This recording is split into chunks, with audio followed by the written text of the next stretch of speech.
Welcome to the Great Basin Prescribed Fire and Smoke Transport Briefing for Monday, November 21st.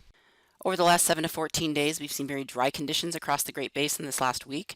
However, over a week ago, we did see precipitation target mainly central areas of the Great Basin up into eastern Idaho, which did bring above normal precipitation. However, still drier spots are eastern Utah and western and far northern areas of the region. Over the last 72 hours, again with very dry conditions, no new snowfall.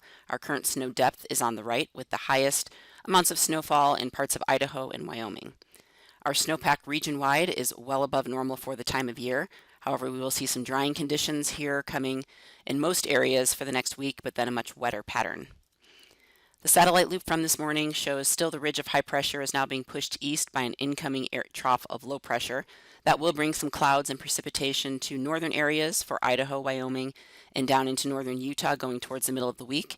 And then we will see a stronger ridge build in behind that. So today, still drier conditions. We will see those clouds move in out ahead of that system into northern areas with still low fire potential region-wide. Winds will be light, so we will see again, transport winds light region-wide. Mixing heights will remain low with the ridge in place and stronger inversions. Relative humidity today will be lowest in the far south, where we will see relative humidity into the low teens. Otherwise, higher humidity across the Great Basin. Ventilation index showing poor dispersion, obviously with the lighter wind flow and the low mixing heights. As we move into Tuesday, this trough of low pressure moves into the Pacific Northwest, so it will push more cloud cover into parts of Idaho. Still drier conditions down south. Low fire potential will continue. Transport winds will still remain on the lighter side Tuesday. The system is still well to the west and generally low mixing heights. Relative humidity on Tuesday very similar to what we'll see today with poor dispersion. Looking into Wednesday, this system moves through on Tuesday into Wednesday, so we will see the precipitation track across northern areas again Tuesday into Wednesday, and by late in the day on Wednesday will be over far eastern areas of the Great Basin. So again, low fire potential with this reinforcing shot of some moisture in the north. Winds will be picking up later on Tuesday and into Wednesday as this system tracks eastward, so we will see some gustier winds and higher transport winds over parts of western Wyoming into the higher terrain of Utah and even over far southern areas. Mixing heights will also be rising as this system moves through. Relative humidity on Wednesday still very similar, maybe not quite as widespread, lower humidities in the far south, but still much higher humidities as you go further north with generally poor dispersion. The only areas that will see improving dispersion will be over southern Nevada into parts of Utah. Temperatures will be warming, especially later this week. Still early this week, temperatures near or even below normal across the Great Basin, and we do have that weak system moving through midweek.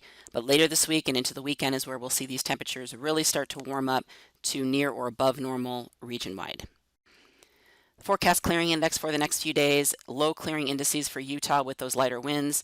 We will see some improvement on Wednesday as that system moves through, and we do see winds increase in the higher elevations. No significant precipitation is expected over the next few days, but we will see light amounts of precipitation in parts of Idaho and Wyoming and far northern Utah as that trough of low pressure and cold front move through, going towards the middle of the week. Going towards Thursday, after that system moves through, we will see a stronger ridge of high pressure building. So again, those temperatures will be warming up to at least average, if not above normal, especially over western areas of the Great Basin.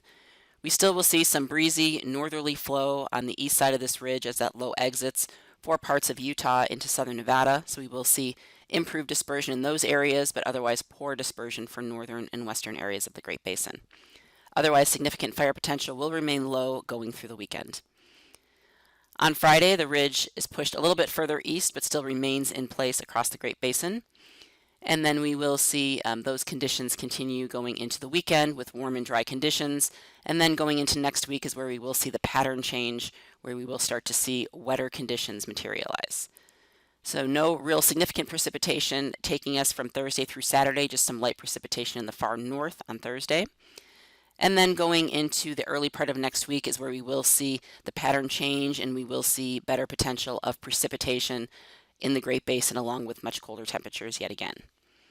The 8 to 14 day outlook taking us from November 28th through December 4th shows those cooler temperatures and the wetter conditions materializing going into the early part of December. So definitely a pattern change on tap going into next week. That concludes our webcast for today. Check back on Wednesday for the latest updates.